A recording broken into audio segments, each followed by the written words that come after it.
From this control panel, researchers here at Swinburne University can control observatories halfway around the world up in the mountains of Hawaii. It's that sort of innovation that's hoped to land the new National Space Agency right here in Victoria. It's about the jobs that create the new materials, the new technologies, 3D printing that allows you to make satellites that are lighter, cheaper and created on demand.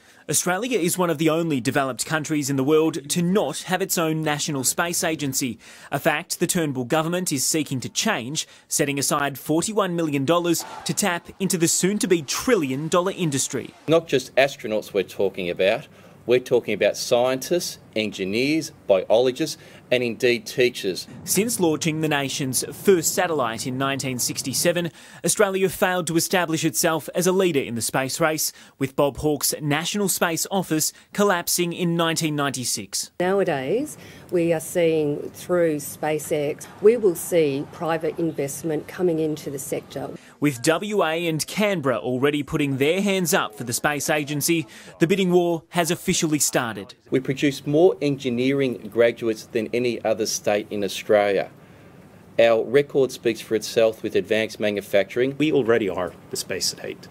What we're asking for with the headquarters is just to recognise that. Regardless of whether the new National Space Agency lands here in Victoria or elsewhere, fact is it will need a lot more money to compete on a global scale. A review into Australia's space industry found that $250 million a year as a budget would be on the low end of the scale, which means the federal government would really have to up its game or rely on private investment.